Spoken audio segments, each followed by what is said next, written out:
Assalamualaikum warahmatullahi wabarakatuh. Sobat Muslim, praktik donor ASI sudah berjamur ya di kota-kota besar, bahkan transaksinya meluas di dunia maya. Mereka menginformasikan ketersediaan ASI melalui media sosial atau grup pesan instan seperti WhatsApp, Line, dan lain sebagainya. Selanjutnya, mereka yang membutuhkan akan menghubungi dan menyepakati mekanisme pengambilan ASI. Lantas, bagaimanakah tinjauan donor ASI ini di dalam fikih Islam? Dalam istilah fikih, menyusui diistilahkan dengan ar-rada.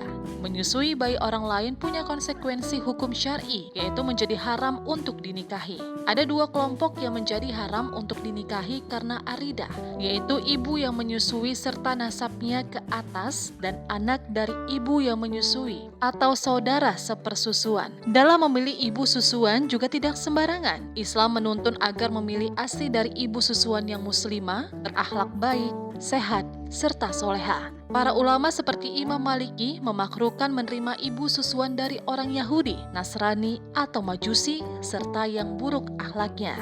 Para ulama berbeda pendapat tentang kadar susuan yang menyebabkannya menjadi mahram atau diharamkan menikah karena sepersusuan. Pendapat Hanafiyah, Malikiyah, dan Imam Ahmad dalam salah satu riwayatnya menyatakan mahram sepersusuan jika si bayi sudah meminum air susunya sedikit ataupun banyak. Pendapat lain dari Ibnu Hazm atau golongan Zahiriyah, Syafi'iyah, Hanabilah, dan Zaidiyah mengatakan bahwa si bayi baru akan terikat mahram dengan ibu susuannya jika sudah mencapai 5 kali susuan yang banyak.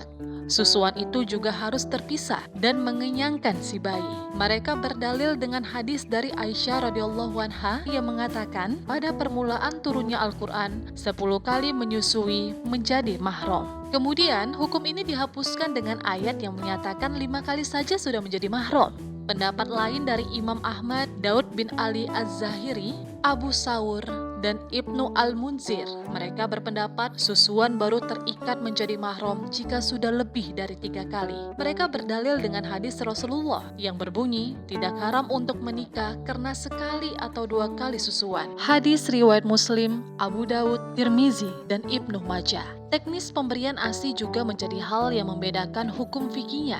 ASI yang diminum bayi langsung dari payudara ibu berbeda hukumnya dengan ASI yang diminum dari tabung. Jika diminum secara langsung dengan cara mengisap, para ulama sepakat akan hukumnya, yaitu menjadi mahram. Sedangkan yang diminum tidak langsung, ada ulama yang tidak mengkategorikan ini sebagai rida.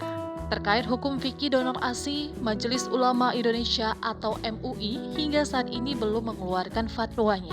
Pembahasan mengenai hal ini memang pernah dilakukan MUI, namun kesimpulan sementara MUI memperbolehkan donor ASI melihat kondisi. Para ulama sepakat membolehkan donor ASI dengan catatan harus secara langsung melalui payudara kepada bayi. Kebolehan ini berdalil dengan keumuman ayat Al-Quran yang berbunyi, dan tolong menolonglah kamu dalam mengerjakan kebaikan dan takwa, dan jangan tolong menolong dalam berbuat dosa dan pelanggaran. Quran Surah Al-Ma'idah ayat 2. Lalu bagaimana hukumnya dengan jual beli ASI? Kebanyakan ulama pun memperbolehkannya. Hal ini berdalil dengan ayat Al-Quran diantaranya sebagai berikut. Kemudian jika mereka menyusukan anak-anakmu untukmu, maka berikanlah kepada mereka upahnya. Quran Surah At-Talaq ayat 6. Kemudian bagaimanakah dengan bank ASI? Hal inilah yang masih menjadi kontroversi.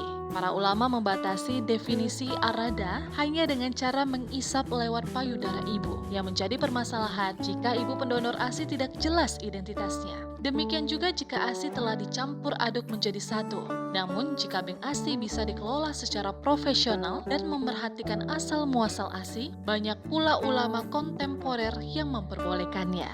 Walaupun demikian, ulama memberikan tahzir atau peringatan untuk menjauhi sesuatu yang subhat. Seperti fatwa Qurdawi, diutamakan kehati-hatian dalam hal rada, karena ini berkaitan dengan nasab dan mahram. Jangan sampai kecerobohan menghalangi seorang anak yang hendak menikah karena mengetahui bahwa mereka sepersusuan.